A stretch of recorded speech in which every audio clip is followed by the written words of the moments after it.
ನೋಡಿರಲ್ಲ ಸ್ನೇಹಿತರೆ, ಇದು ಸಕಲೇಶ್ಪುರದಿಂದ ಮಾರ್ನಹಳ್ಳಿವರೆಗೂ ಏನು ಬೆಂಗಳೂರು ರಾಷ್ಟ್ರೀಯ ಹೆದ್ದಾರಿ ಇದೆ. ಹೆದ್ದಾರಿಯಲ್ಲಿ ಬೆಳ್ತಪ್ಲೆ ಹತ್ರ ರೈಲ್ವೆ ಕ್ರಾಸಿಂಗಿಂದ ಮುಂದೆ ಏನು ವೈಡ್ನಿಂಗ್ಗೋಸ್ಕರ ಸುಮಾರು 100 ಅಡಿ ಎತ್ತರದ ಗುಡ್ಡವನ್ನು 90 ಡಿಗ್ರಿನಲ್ಲಿ ಇವರು ರಾಷ್ಟ್ರೀಯ ಹೆದ್ದಾರಿ ಪ್ರಾಧಿಕಾರದವರು ಕಟ್ಟಿಸಿದ್ದಾರೆ. ಅದು ಇವತ್ತು ಮಳೆಯಲ್ಲಿ ನಮ್ಮ ಕಣ್ಣೆದುರುಗಡೆ ಲೈವ್ ಕೊಚ್ಕೊಂಡು ರಸ್ತೆಗೆ ಬಂದಿದೆ. ಆ ಕಾರ್ಗಳು ಸ್ವಲ್ಪ ಏನಾರ ಹಿಂದೆ ಇದ್ದಿದ್ರೆ ಆ ಲಾರಿ ಇರೋದ್ರಿಂದ ಮಣ್ಣು ಬಂದಂಥ ಫೋರ್ಸ್ನ ತಡೆದು ನಿಂತ್ಕೊಂತು ಲಾರಿ.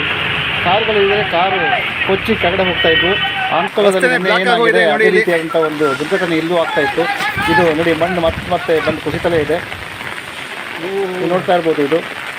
ಇದು ಬಾಳುಪೇಟೆಯಿಂದ ಹೆಕ್ಕದೇವರೆಗೂ ಸೇಮ್ ಇದೇ ರೀತಿಯಾದಂತಹ ಲ್ಯಾಂಡ್ ಸ್ಲೈಡಿಂಗ್ ಎಲ್ಲ ಕಡೆಯೂ ಆಗ್ತಾ ಇದೆ. 2017ರಿಂದ ಈವರೆಗೂ ಸುಮಾರು 8 ವರ್ಷದಿಂದ ಇದೊಂದು ರಸ್ತೆಯನ್ನು 30% ಕೂಡ ಮಾಡೋಕ್ಕಾಗಿಲ್ಲ. ಇವರಿಗೆ ಎಲ್ಲ ಬೇಕಾಬಿಟ್ಟಿ ಮಾಡಿದ್ದಾರೆ, ಅವೈಜ್ಞಾನಿಕವಾಗಿ ಮಾಡಿದ್ದಾರೆ. KBN ವಾಲ್ನ 80-100 ಅಡಿ ಎತ್ತೋದ್ವರೆಗೂ KBN ವಾಲಲ್ಲಿ ಕಟ್ಟಿಬಿಟ್ಟು ಅಲ್ಲಿಗೆ ಮಣ್ಣು ತುಂಬಿಸಿ ಎಲ್ಲ ವಾಲ್ಗಳು ಕೂಡ ಎಲ್ಲ ಒಂದು ಕಡೆಯಿಂದ ಬಿದ್ದೋಗ್ತಾ ಇದ್ದಾವೆ. ನಿನ್ನೆ ಗುಲ್ಗಳ್ಳಿ ಹತ್ರ ರಾಟೆಮನೆ ಹತ್ರ ಬಿದ್ದೋಗಿದೆ, ಕೊಲ್ಲಳ್ಳಿ ಹತ್ರ ಬಿದ್ದೋಗಿದೆ, ಬಾಳುಪೇಟೆಯಲ್ಲಿ ಬಿದ್ದೋಗಿದೆ.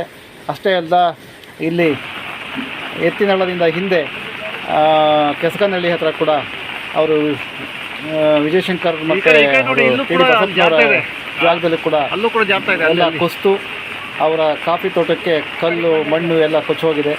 ಇದು ಇಡೀ ರಸ್ತೆ ಏನಿದೆ ಬಾಳುಪೇಟೆಯಿಂದ ಹೆಗ್ಗದ್ದೆವರೆಗೂ ಇದು ನಿರಂತರ 2017ರಿಂದ ಇವತ್ತವರೆಗೂ ಯಾವತ್ತು ಇವರು ಭೂಮಿನ ಕಟ್ ಮಾಡಿದ್ರು 90 ಡಿಗ್ರಿ ಅವತ್ತಿಂದ ಈ ಸಮಸ್ಯೆ ನಿರಂತರವಾಗಿ ಆಗ್ತಾಯಿದೆ. ಇದೇ ಜಾಗದಲ್ಲಿ ಸ್ವಲ್ಪ ಮುಂದೆ ನೋಡಿ, ಅಲ್ಲಿ 2019ರಲ್ಲಿ ಮೇಲ್ಗಡೆಯಿಂದ ಗುಡ್ಡ ಕುಸಿದು ರಸ್ತೆಯಲ್ಲಿ ಹೋಗ್ತಾ ಇರ್ತಕ್ಕಂಥ ಟ್ಯಾಂಕರ್ ಬಂದು ಆ ಮಣ್ಣೆಲ್ಲ ಟ್ಯಾಂಕರಿಗೆ ಹೊಡೆದು ಆ ಟ್ಯಾಂಕರ್ ಸುಮಾರು 300-400 ಅಡಿ ಆಳಕ್ಕೆ ಹೋಗಿ ಕೆಳಗಡೆ ಬಿದ್ದು ಅಲ್ಲಿ ಒಂದು ಸಣ್ಣ ಕೆರೆ ಇದೆ. ಆ ಕೆರೆ ಒಳಗಡೆ ಟ್ಯಾಂಕರೇ ಮುಳುಗೋಗ್ಬಿಟ್ಟಿತ್ತು. ಅದರಲ್ಲಿ ಡ್ರೈವರ್ ಮತ್ತು ಕ್ಲೀನರ್ ಮೃತದೇಹ ಒಂದು 8 ದಿನಗಳ ನಂತರ ಸಿಕ್ಕಿತ್ತು ಸತತ ಕಾರ್ಯಾಚರಣೆಯಿಂದ.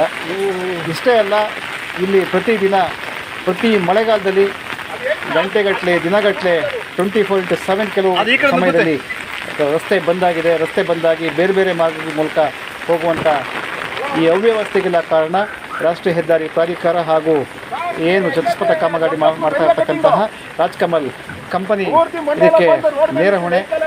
ಇಷ್ಟೆಲ್ಲ ಅವಾಂತರಗಳಾಗ್ತಿದ್ರು ಕೂಡ ನಮ್ಮ ಆಡಳಿತ ವ್ಯವಸ್ಥೆ ಯಾಕೆ ಕಣ್ಮುಚ್ಕೊಂಡು ಕೂತ್ಕೊಂಡಿದೆ ಅಂತೇಳಿ ನಿಜವಲ್ಲೂ ಪ್ರಶ್ನೆ ಆಗಿದೆ. ಇವತ್ತು ಕೇಂದ್ರ ಸರ್ಕಾರ ಎಲ್ಲ ಕಡೆ ಒಳ್ಳೊಳ್ಳೆ ರಸ್ತೆಗಳನ್ನು ಮಾಡಿದೆ, ಸುರಂಗಗಳನ್ನು ಮಾಡಿದೆ ಅಂತ ಜಮ್ಮು ಕಾಶ್ಮೀರಲ್ಲೇ ಅಂಥ ಒಂದು ರಸ್ತೆಗಳನ್ನು ಮಾಡ್ತಿರುವಾಗ ಇದು ಸಕಲೇಶ್ಪುರದಂಥ ಒಂದು ಪ್ರದೇಶದೊಳಗಡೆ ಒಂದು ರಸ್ತೆನ ಅಗಲೀಕರಣ ಮಾಡಿ ಚತುಷ್ಪಥ ಮಾಡೋದಕ್ಕೆ ಈ ರೀತಿ ಅವೈಜ್ಞಾನಿಕ ಕಾಮಗಾರಿ ಮಾಡ್ತಾ ಇರ್ತಕ್ಕಂಥ ಈ ಕಾಂಟ್ರಾಕ್ಟರ್ ಮೇಲೆ ಯಾಕೆ ಕಾನೂನು ಕ್ರಮ ಕೈಗೊಳ್ಳಬಾರ್ದು?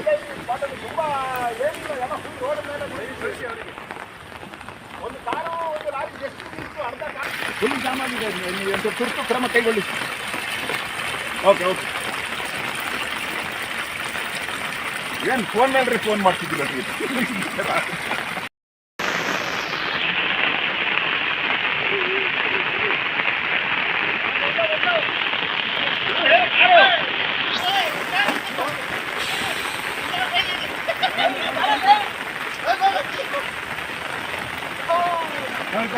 ಗಾಡಿ ಬರ್ತದೆ, ಸೈಡ್ಗೆ ಯಾರು ತಗೊಳ್ಳಿ, ತಾಳಿ ಬಿಡಬೇಡಿ, ಕೆಳಗಿನ ಗಾಡಿ ಬರ್ತದೆ.